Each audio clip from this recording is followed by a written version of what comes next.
Thank you so much. Good afternoon, and thank you for joining us as NASA announces the companies selected to develop modern human landing systems for this new era of space exploration. NASA selected 3 U.S. companies to begin and develop human landing systems for Artemis program, one of which will land the first woman and next man on the surface of the moon by 2024. NASA is on track for sustainable human exploration of the moon for the first time in history. My name is Bettina Inclán, and the Associate Administrator for NASA's Office of Communications.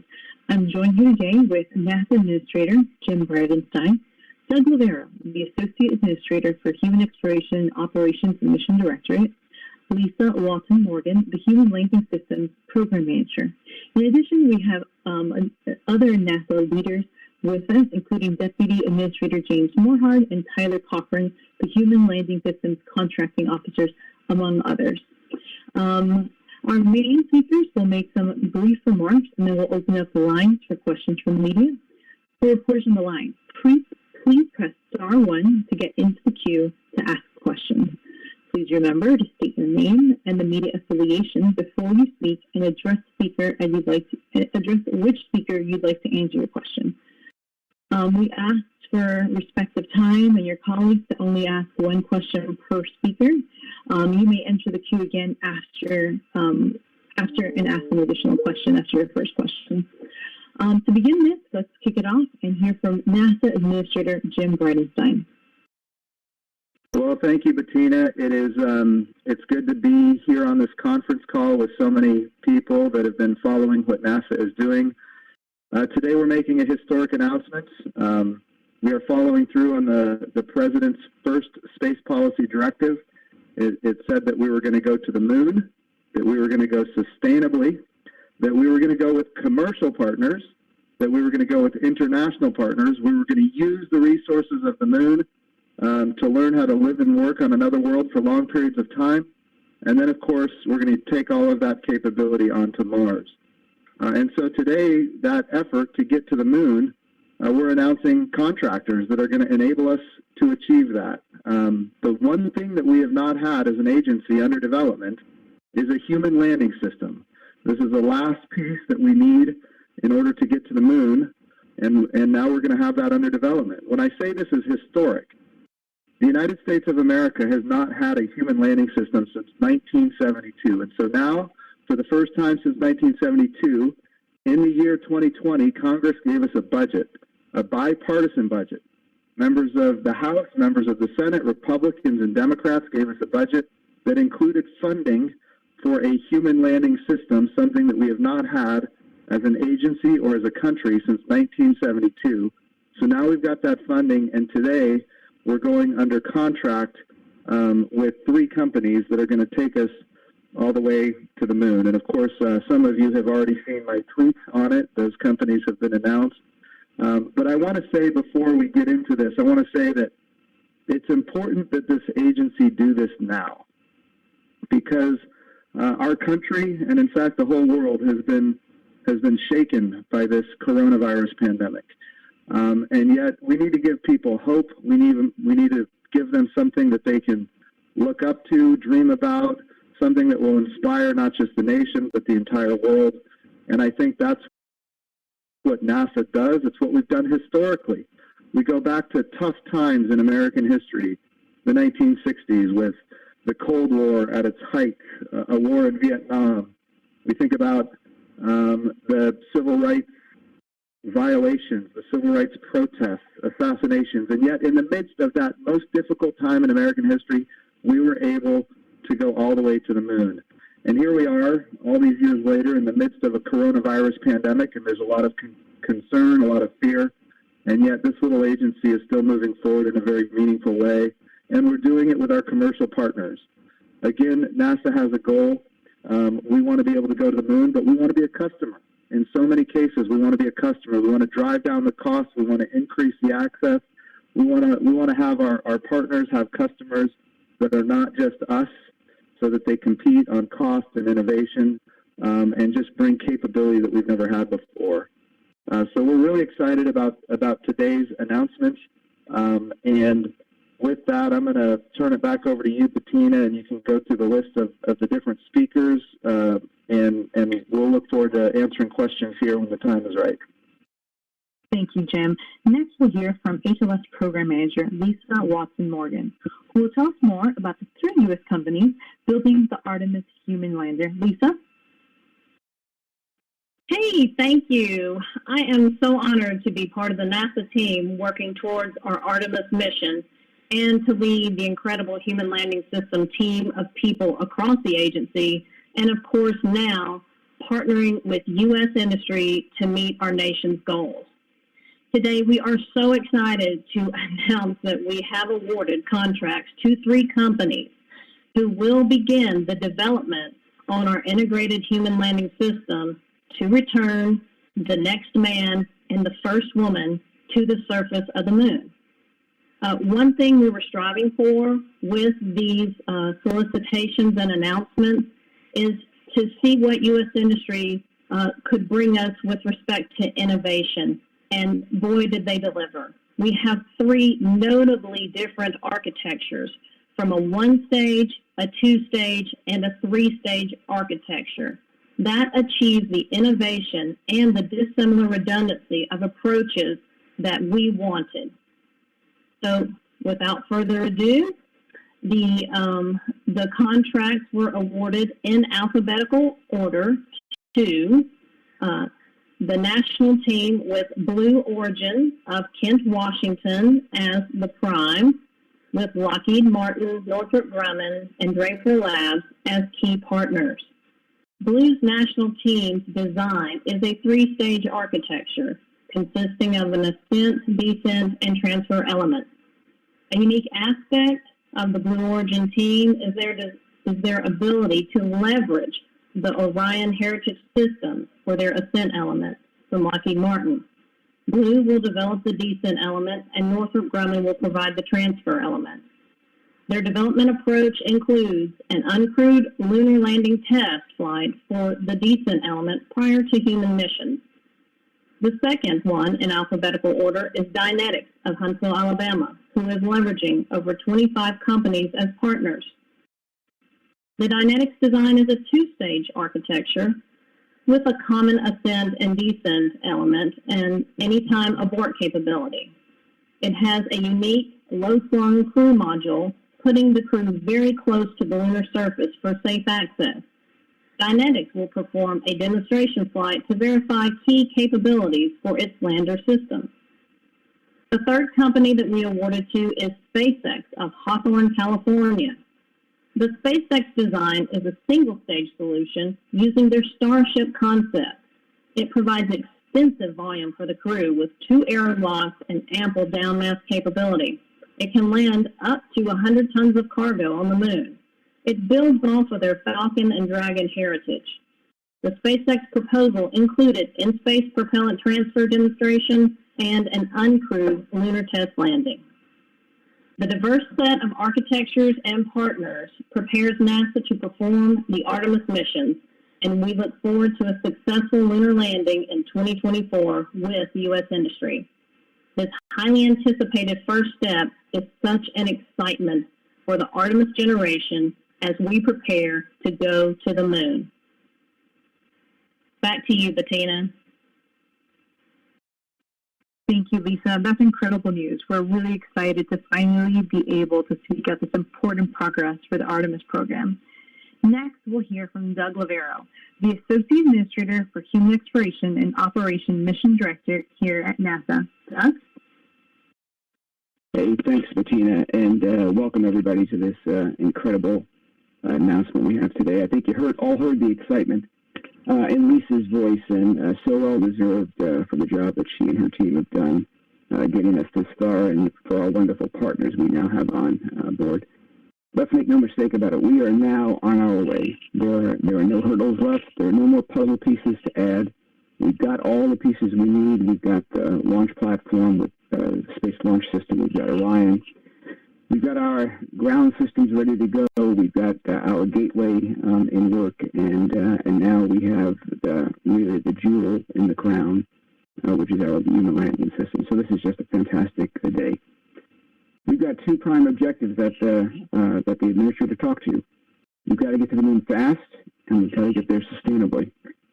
And both objectives. Both of these objectives are key for our vision to accomplish what the nation needs to accomplish and what we've been asked to accomplish over these next several years. Make no mistake, this is not going to be easy. Even with all the work we've done, with all the work our partners have done, this is still going to be a lot of hard work.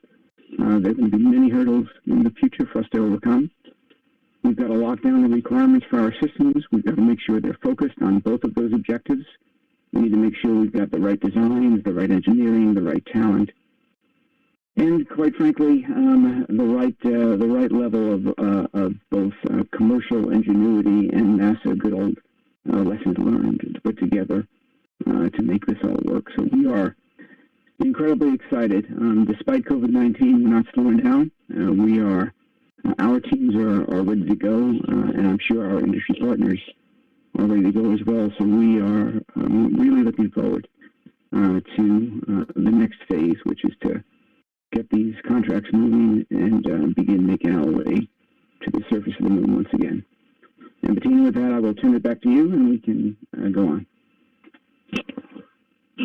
Thank you, Doug. This is exciting for our agency and our human spaceflight program.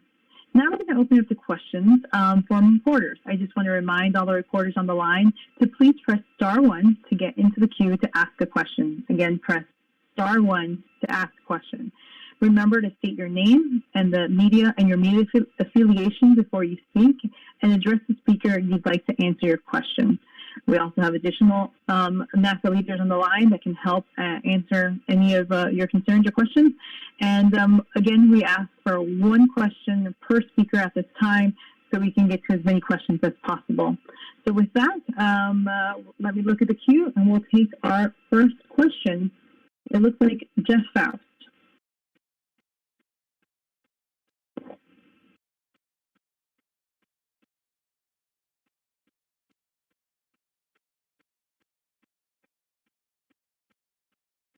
Sorry, just one moment. Thank you, operator.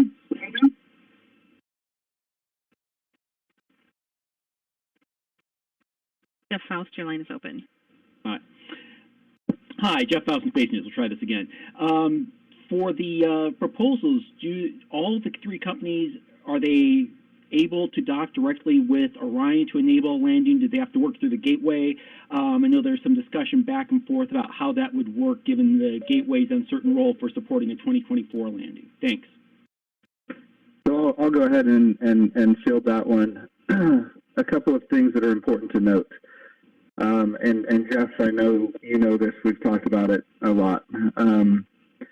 The gateway is critically important for what NASA is trying to achieve. Remember what we said. We need to do two things. Number one, we need to get to the moon soon. The reason we go fast is because it enables the program to be successful. We've tried to go to the moon before. It takes too long, it costs too much money, and it gets canceled. Going fast reduces the political risk, just like when you talk about the time value of money. If you're going to borrow money for long periods of time, the interest rate is higher because there's more risk. The sooner we go, the less political risk. But we also need to go sustainably. We need to be able to go and be able to go again and again and again. The challenge with Apollo is that it ended. So we want to make sure that this program, the Artemis program, goes on for generations to come.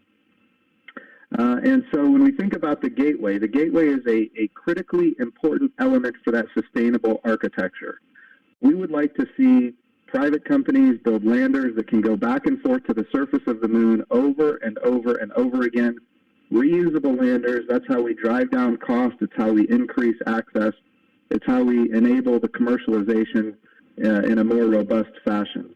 So Gateway is important not just for reusability, it's important for sustainability, it's important for maneuverability. We need to get to the poles of the moon. We need to get to the equatorial regions of the moon. And of course, Gateway is important for scientific reasons, things to do on the Gateway scientifically, astrophysics, communication architectures around the moon. The Gateway is important for all of these things. And of course, it's something that our international partners are very, very interested in as well. And they're interested in building habitation modules and doing the experiments that they want to do way out in deep space and using the Gateway as a tool for that.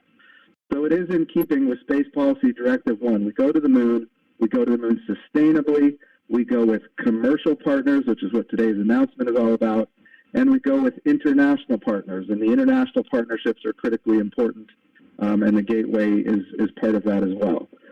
So I want to emphasize for everybody on the phone how important the Gateway is for the sustainable architecture and for a whole host of other reasons. It is also important to note that we have the priority is to get to the moon by 2024. And we believe that getting to the moon by 2024 does not require the Gateway. We need to get to the moon by 2024, and we will work with our partners, our commercial partners here, to get to the surface of the moon as fast as possible, and the Gateway is not required for that 2024 mission. In fact, I would go as far as to say that it's not likely that we will use the Gateway for the 2024 mission. Although what we're doing here in this base period is we're evaluating all the alternatives with our commercial partners to see what is in the realm of what puts us in a position to have the lowest risk and the highest probability of success. Remember, we had direction from the Vice President of the United States.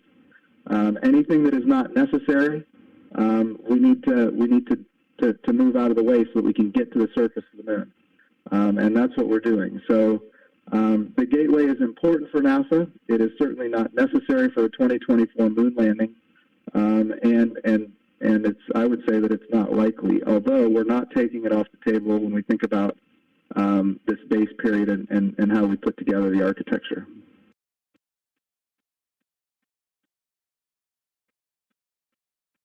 Thank you. We're going to take our next question. Our next question comes from Irene Klotz of Aviation Week. Irene? Thanks, Bettina. Hi, Jim. So do the human landing systems also not depend on SLS to get to the moon by 2024? With the selection of the SpaceX Starship, it seems that the door is open to have an architecture that doesn't use SLS. So the SLS and the European Service Module and the Orion Crew Capsule and the Interim Cryogenic Propulsion Stage, all of that is necessary to get humans to the moon by 2024. That's the only rocket that's going to be human-rated by 2024 that will take humans to the moon. When we talk about the landing system specifically, we need to get the landing system to the moon one way or another, and it doesn't have to go in an SLS. For example, we talked about the different approaches that were identified earlier. We've got a single stage, a two-stage, and a three-stage approach, each of them very different, and yet they could launch on any number of different rockets that are not the SLS. And in fact, our baseline solution is to launch the components independently and then aggregate them at the moon with automatic rendezvous and docking, and then go down to the surface. That being said, as we go through this base period, we might find out that we need an integrated lander. And if we do need an integrated lander, and one of our partners wants to integrate it on the surface, then the question is, how do you get that to the moon? That if you have an integrated lander that weighs 40 metric tons, you might need a heavy lift rocket, for example. That would require the SLS. So the solution set is really open at this point, but at the same time, we know that the companies that have made proposals have their own ideas, and what we're looking forward to in the space period is really working with them to very specifically define the requirements that achieve the outcome, that give us the highest probability of success and the lowest risk. So with that, Doug, if I'll turn it over to you, and you might want to turn it over to Lisa Watson-Morgan here. Sure, so I'll say a couple of words, and then Lisa may want to add in as well. So, Irene, a great question. I mean, it's very clear all of our partners proposed their own launch solutions that are specific to their designs and their requirements. None of them proposed to use anything other than commercial rockets or rockets that are being developed to be commercial rockets. And I think that's very important. I mean, that's one of the great things we see out of what NASA and industry have done over the last decade, 2 decades, is together we've now got a host of incredibly capable launch platforms, either already operating or in development, that can do this mission for us. So that is our focus right now. That's our baseline approach. As the boss said, we're going to look at all alternatives as we go through the space period to make sure that we can meet the objectives that the President has asked us to meet to get there by 2024 and to get there sustainably. But right now, all of the approaches are baselined on commercial launch systems. Lisa, anything you want to add? I think you summarized it well. I think the first 3 months are real critical to us to start assessing things, but I think you and the administrator did a great job. Thanks.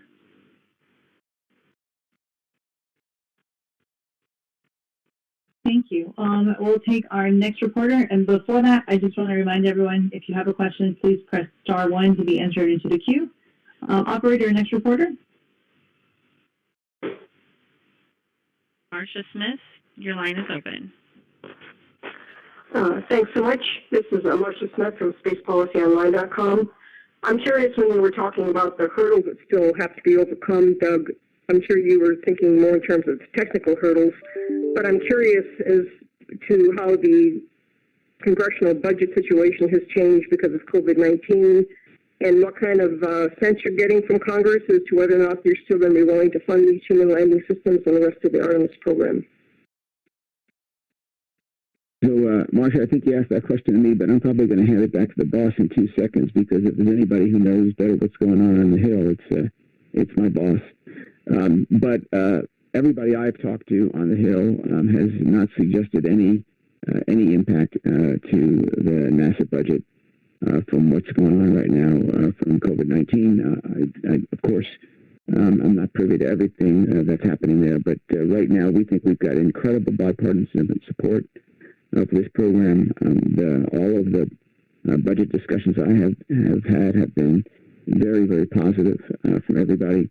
And quite frankly, I think there's a sense of excitement around the country, and this announcement being part of it, that we really are going to go do this. We have a plan that is doable, and a plan that is doable garners support. And with that, I'm going to turn it back to the administrator, because I know he's had many more conversations than I. So, sir, I'll hand the ball to you. Thank you, Doug. And Marshall, that's an important question, and I get this question a lot. But what I think is important is that as we go through the coronavirus pandemic, what we've seen is a lot of the private sector spending has dried up. The private sector investment has dried up. And so what happens is the government has come in with the CARES Act and other bills to make sure that spending continues so that our economy continues to move forward. And they've done that in a bipartisan way. I've heard people talk about it as, as if we're in the midst of a war, and in the midst of a war, you have to borrow money, and that's happening right now. At the same time, they're also talking about doing an infrastructure package, because on top of the stimulus that has kept the economy going, they're also talking about doing the infrastructure package as a part of that. I don't see NASA, our budget being cut because of this. When you look at the amount of money being spent, the NASA budget is really small compared to the federal budget. And certainly we're not going to be the solution to balancing the budget.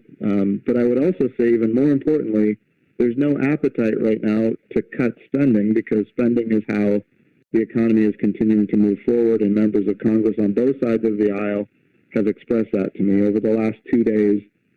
I don't know how many members of Congress I've talked to, but a lot, because I wanted to make sure they were informed before we went forward with this announcement today.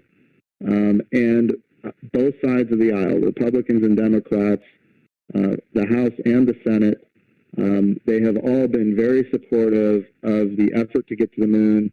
We have a budget request that reflects that priority, and I have not heard anybody suggest that because of the coronavirus pandemic, we're going to have to cut NASA. And if they were to suggest that, it would be it wouldn't be taken seriously just because our budget is not that big compared to the spending levels that are happening right now. So I don't think that we're in any jeopardy. I don't have a crystal ball, but it looks like Republicans and Democrats have expressed nothing except enthusiasm for what we're trying to achieve with sending the next man and the first woman to the moon.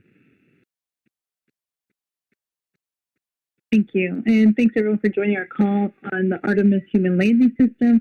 We're going to take our next question from Tim Fernholz of Quartz. Hey, real quick, Bettina, for Marcia, yes. And I think this is something I want to make sure that we make clear. If we do an infrastructure package as a nation, I would like NASA to be, part of that infrastructure package, and that's what I'm going to be working for as the NASA administrator. So in the end, if we do an infrastructure package and NASA is a part of it, it could help us. It could increase our probability of success here. Thank you. Hello, can you guys hear me? No, yeah, go Tim. This is Tim Fernholz from Quartz. Thanks for taking the time to talk to us about this. Just to follow on what Marcia was just asking, when we talk to members of Congress, they do say they're excited about the return to the moon, but then they also say they don't have enough answers about how it's happening and they don't know what the cost will be. I know there's been a review ongoing. When will you be able to answer questions from members of Congress about specifically what the plan is for 2024, and when will you be able to have a price tag for that mission? Yeah, that's another good question. So a couple of things on the budget side of things. We have now submitted our 2021 budget request, and we're looking at a $3 billion increase for NASA, and most of that is focused on the human landing system, which today we're announcing the original contracts for the human landing system. So as we move forward, as days go on, for 2021, our budget would be about $25 billion, and then it would go up to $26 billion, and then $27 billion, and eventually it levels off and it comes back down. And we believe within the budget request that we submitted for 2021, and the associated increases, and then leveling off of the budget within that 5-year budget, we believe that we have everything necessary to achieve the 2024 moon landing. As far as the process by which we get to the moon, we're going to be using this base period largely to work with our contractors to figure out what the right solution sets are. And for those solution sets, Doug, I'll turn it to you if you want to answer on the technical aspects. Sure, sir. So, Tim, great question. It always seems as if folks want to know what the exact plan is, and I think as the administrator just said, and as I referenced at the very beginning, we still have a lot of work to do to lock down the exact plan, depending upon how exact you want it to be. We know the major components, right? And we, in fact, submitted a plan to Congress with budget numbers attached on how much it would cost us to go ahead and achieve the Artemis 3 mission, and we're still very, very confident in the numbers we gave. Clearly, the major components of that plan, which I articulated already, are known. It's the SLS, and in this case, to get there by 2024. We planned 3 SLS launches. It's the Orion space capsule, and again, by 2024, we'll have launched our 3rd Orion on 3 progressively more complicated missions leading up to the landing system. It's our ground system, which has been under development at Kennedy Space Center with all the attendant pieces for many, many years. It's the gateway that, despite the fact that we will likely not use it for the 2024 mission, is still going to serve as a communication hub for that mission. Something very important to remember. It's going to be our high bandwidth communication back from the surface for the moon for 2024, and will be used right after that on the next mission for landing. And then, of course, this component, the human landing system that we're announcing today, which we will eventually select the exact designs to go ahead and go to the moon. So we know all the pieces. We know what the dollars are that we intend to spend on it. We know the timelines. You referenced the study that we did a little while ago to go ahead and lock down the cost of our first towards our first mission, the Artemis 1 mission. We have a very high confidence cost estimate for Artemis 1. We're doing that same thing right now for Artemis 2 and Artemis 3. So we think we have all of the pieces to go ahead and tell Congress, here's what it looks like, here's what it's going to do, here are still the open items, which of these human landers will be first, what exact requirements they'll have, those will still be things that we investigate during the base period here, as the boss just said. But I think we've got a very, very complete picture of what this looks like and what it's going to cost. I think another thing to add, Tim, is how differently we're doing this than we've ever done it before. If we look at the way NASA historically operates, NASA would write thousands of requirements and then basically design how people are going to go to the moon in the requirements, and then we would hire a contractor to build what it is that NASA designed. In this case, we're doing it entirely differently. We know that we've got partners out there that have already invested large sums of their own money into these capabilities. And so now we turn to them and we say, okay, how do we partner with you in a meaningful way to make you successful and at the same time make NASA successful? And so that opens kind of the aperture for our approach in a way that isn't, it's not done traditionally.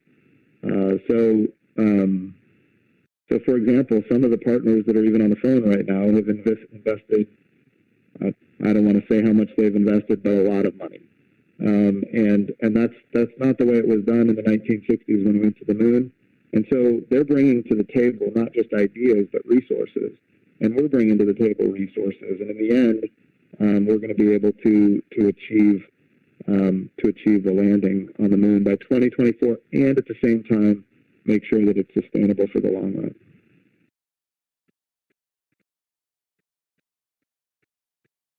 Thank you. Our next question comes from Keith Cowan. Keith? Yeah, Keith Cowan from NASA Watch. I got a question here, and I'm going to compare Apollo to Artemis. During Apollo, they flew the LEM 3 times before it actually landed with people on the moon. The capsule went up a bunch of times. I'm a little confused based on these 3 concepts as to whether, especially with Dynetics, if there will be an uncrewed landing of that. Because it sounds to me like the first time that you'll fly the actual full-up human lander thing is with people in it. Am I correct? Or are there 3 different approaches here that are confusing me? So, Keith, I know at least one of the proposers was going to do an uncrewed landing before a crewed landing, but I'll leave it to Lisa Watson-Morgan if you want to go into the details on that. And it's also important to note that as we go through the base period, these things can be changed and refined. So, Lisa, over to you. Yeah, thank you. This is Lisa. It's a really good question, and I can understand why there could be some confusion. I want to kind of highlight and sort of capture for you what we're going to do in the first 3 months, because actually it kind of weaves in answers from many of the previous questions. So the HLS team, we're going to spend the first 3 months understanding the awardees' designs. Like you said, they're all 3 substantively different. And so they will each have different philosophies, they have proposed different tests, and all that. So part of the traditional side of NASA is that we perform insight. And one of the first things we are going to review is the verification and validation plans, which I know you're very familiar with. It will show, do we inspect, do we test, what are we going to analyze, how are we going to make sure these systems are certifiable for humans. So, of course, the short answer is no, it's not going to be the first time. And so in the first 3 months, this is far more than just studies. It's going to encompass deep design, development, long lead procurements for each of the awardees. And we're going to complete the first phase of that and culminating to a PDR level of maturity that then will lead to a continuation review. And all that will occur before the February timeframe, so we know quickly who we think has, or which ones have the best shot of making 2024. And so initially we're going to get in with them elbow to elbow, virtually at this point, and review their design and construction standards. And, those are the standards that tell the engineers how to assemble, fracture control, looking at the strength and life assessments, crimping and all that. So we're going to get down and make sure in the first 3 months we are ready to start, and that there aren't going to be, any later on quibbles about what standards are we going to use or how are we going to do this. So that's going to culminate into giving us all the information and data that we need to make an intelligent selection. And in that time, as we are assessing their design, the first flight test will be assessed. And so we'll look at it and we will do the verification steps and make sure that we have all the data to where we are comfortable from a safety community of putting humans or astronauts on those systems. And so there could be many. There could be, different types of and levels of flight tests. But so the short answer is no, we won't just send them up there and let them enter the spacecraft for the first time without tests. Hey, Keith, this is Doug. Let me jump in and just give you amplify Lisa's remarks by just giving you an example. So you recall that for our commercial crew program, there was no stated government requirement for an unmanned test flight for a test before we went ahead and did a crew test. But clearly, both contractors working with the government came to the same conclusion that we would do an uncrewed test flight, which, as you know, we have done successfully with SpaceX, and we're going to go ahead and repeat for Boeing. So we're in a very, very similar situation here. We've tried to leave the requirements open for folks to propose great ideas, but as Lisa said, we are very aware of the hazards and responsibilities that we owe to our brave astronauts who will go on this mission. And there's no question we are not going to send anybody up on vehicles we don't have 100% faith in, and that is very, very likely to include more than one flight test. And I'll double down on that. A couple of things. Lisa mentioned something that I think is important. She mentioned that she said which one of the contractors would be able to achieve a 2024 landing. And then, so during this base period, we're going to be assessing what is the highest probability of success for a 2024 landing. But that doesn't necessarily mean that the other contractors are not tremendously valuable and important as we work towards a long-term sustainable approach to human landing on the moon. And so different contractors, as we go through the base period, different contractors might naturally gravitate towards different parts of what we're trying to achieve. We're trying to achieve speed, and we're trying to achieve sustainability. So it's not necessarily true that every contractor might want to achieve both speed and sustainability, although that might be where we start, and of course that's what we're trying to achieve. But different contractors might gravitate towards different sides of that equation. Which means if they're going for the sustainability piece, then they may very well need they'll have more time to do uncrewed landings on the moon if we deem that that's appropriate. Hey, this is Marshall Smith. I just Director of Human Lunar Exploration Programs. I just wanted to add, part of our acquisition strategy was to let the contractors propose to us how they thought that the best way to prove out their architectures. And that's really what we got. We use that as part of the evaluation, but we know going into this, if we're not satisfied with some things, that we will go through and work with them to do exactly what Doug and the administrator pulled on us to make sure we do it safely.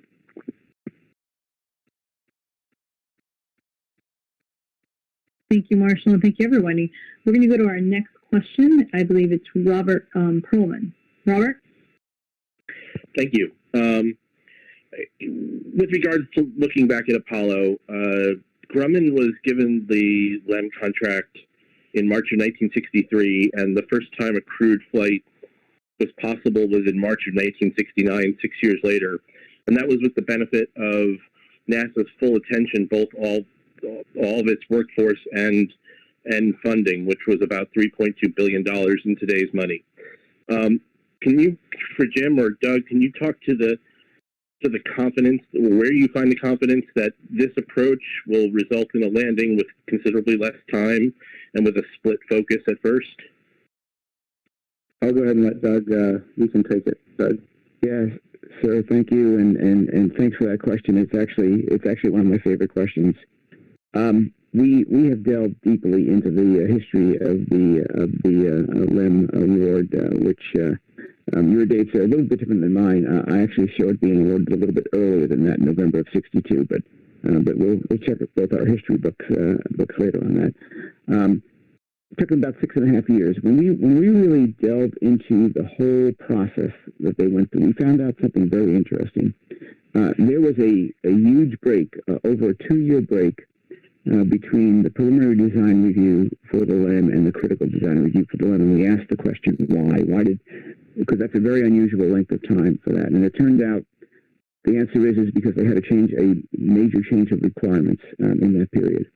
And from my acquisition experience, and I think from anybody in the phone who's ever done acquisition, that is an incredibly important indicator to tell you and to remind us all that if we don't get the requirements right up front, we will pay for it for the rest of the program, and it will slow us down. It will slow us down significantly, as it did for the engineers in the 60s. So that is one of the reasons why, as Lisa has articulated, this first base period is so critical. We have got to make sure we have the requirements for the system right. An extra month that we take in the very beginning to make sure we have the requirements right will save us a year on the back end of having to change things. And so this is why our focus is so firmly on working with the contractors, getting the requirements right, helping them select technologies that we know exist. You know, the other advantage we have is we have technologies that exist today that had to be invented back in the 60s. We don't have to invent technologies today to make this work. We can make this work with technologies that are on the shelf. We still have to assemble them correctly. We have to design them correctly. We have to put the right requirements on them. But we have full confidence that we can go ahead and get this done in the next 4.5 years. Lisa, would you like to add anything to that? Yeah, I think it's important to note, thank you, Doug. I think it is important to note that we do have a lot more infrastructure than what Apollo, that NASA had during the Apollo era. We are also, as Administrator Bridenstine said at the beginning, we are trying to this approach with commercial to work with them hand in hand, pulling the best and the speed of what they have to offer with the safety culture of NASA to try to strike that balance of moving fast. We're going to work reviews where we're arm in arm with them. We're really pushing the envelope. And like Mr. Lavero said, we are also focusing in this first 3 months to make sure we have it right.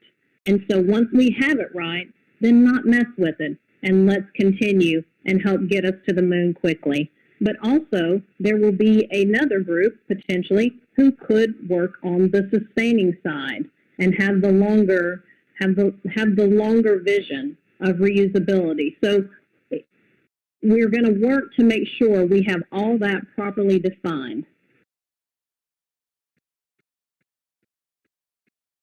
Thank you. We'll go to our next question from Marina. Hi, everyone. This is Marina Korn with The Atlantic. I hope everyone is doing well. Jim, I'd like to ask you about SpaceX. Elon Musk has spent the last couple of days sharing some controversial opinions about the country's response to the coronavirus pandemic. and they aren't exactly in line with the thoughtful response that we've seen coming from NASA. So I'm wondering, how is your response to the pandemic going to influence your approach to SpaceX in this Artemis effort, and particularly to Elon? So I would need to see specifically what was said, but certainly I'll tell you this. We at NASA, we've taken the coronavirus pandemic very seriously. We've had a number of our people infected by it, and in fact, we've lost lives because of it at the agency. So we do take it seriously, and we're also very anxious to get back to work. Look what we're doing right now. We've gotten to where we are in the midst of the pandemic because we're all working remotely. And I'll tell you, from my perspective, in many cases, our productivity goes up when we work from home, largely because we don't spend a lot of time commuting.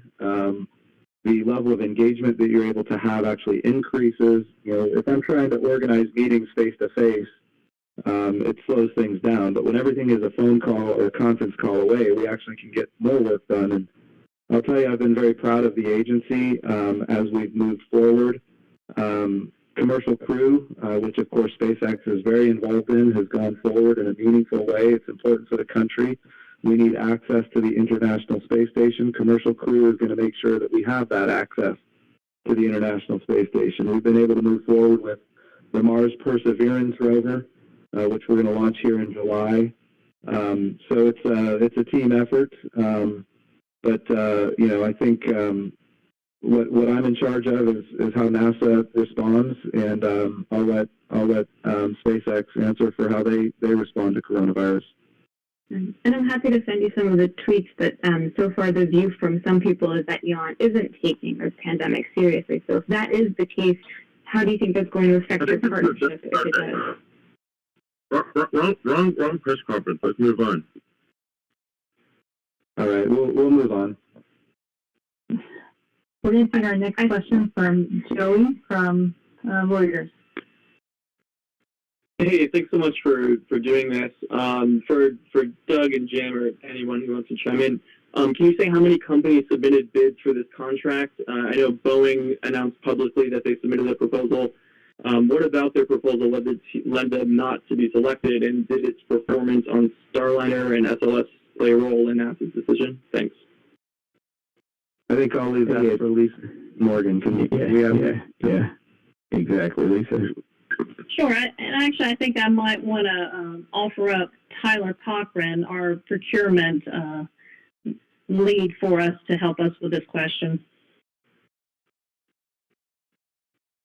So yeah, we'd have to point back to the BAA on that one, I think. What exactly are we asking?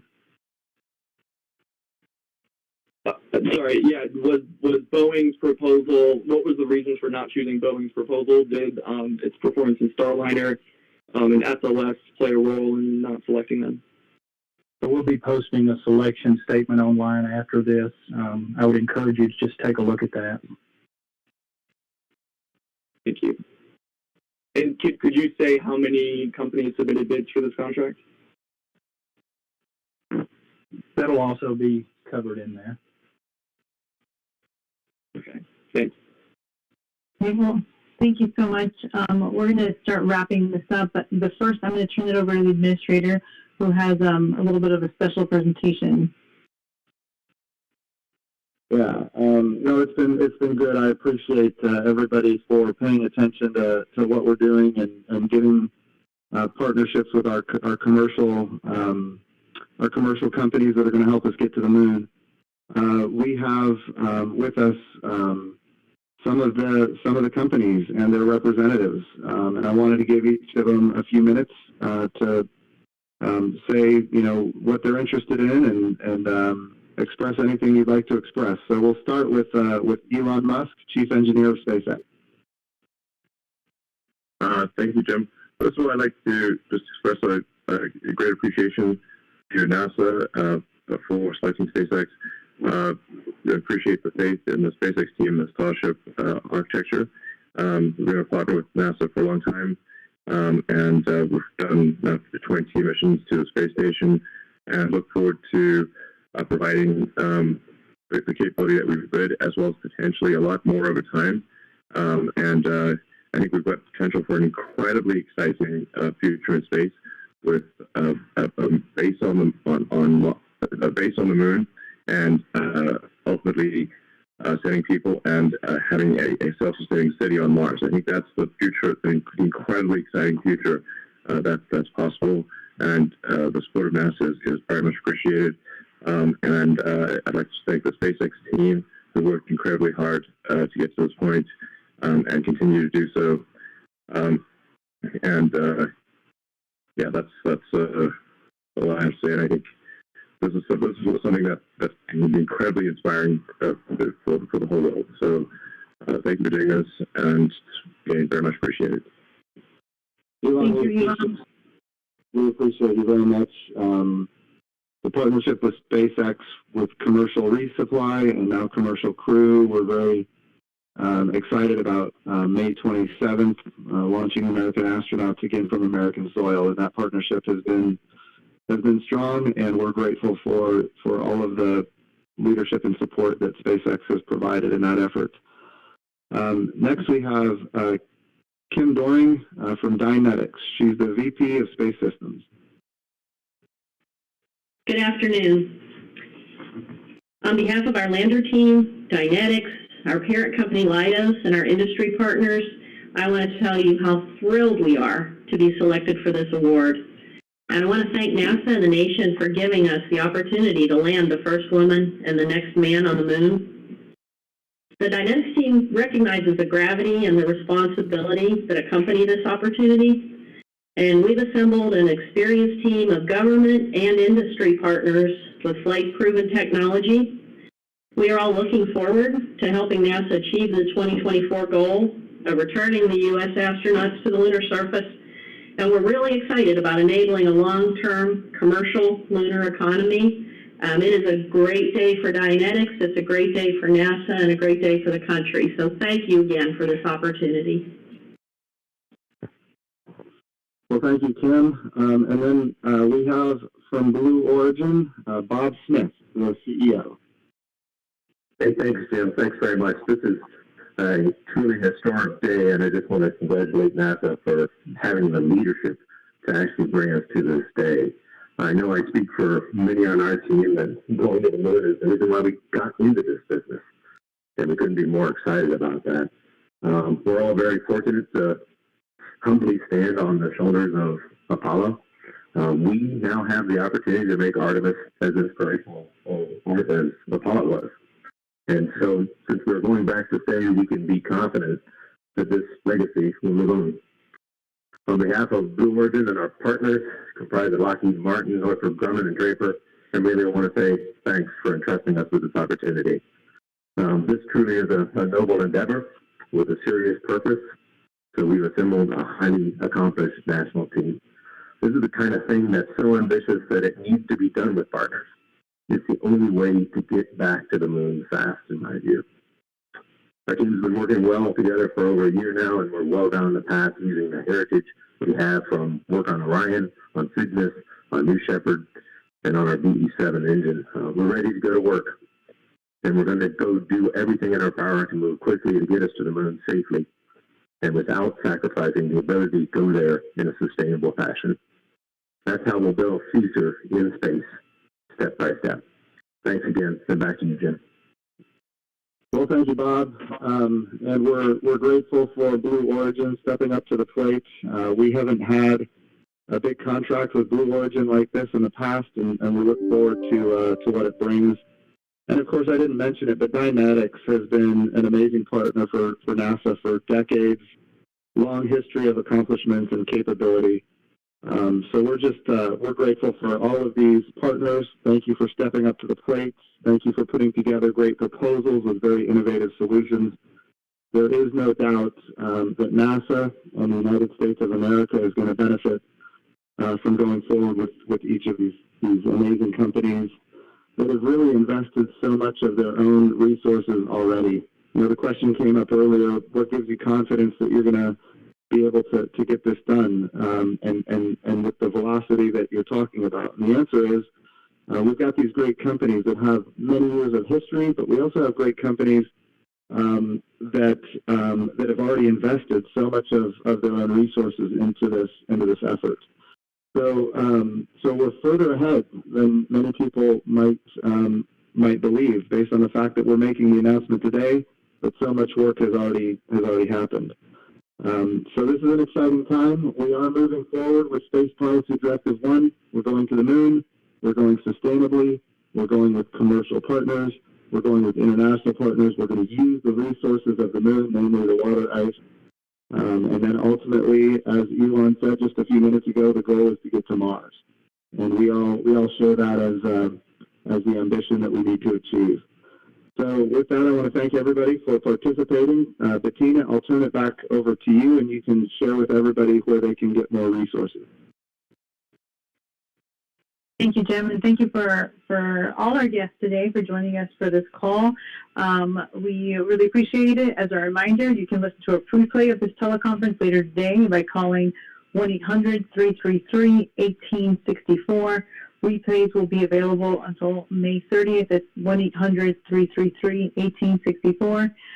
You can also get more information on everything that is going on nasa.gov/Moon to Mars. We'll be posting additional information about the selection and additional details about the human landing system on the site. As always, if there's any questions, we're sorry we couldn't get to every question in the queue, but you can email one of myself or one of the PAOs, and we'll be happy to get you additional information. So thank you so much for joining today's call, and we will talk to you soon. Thank you. We thank you all for your participation in today's conference. That will conclude the call. You may now disconnect. Thank you.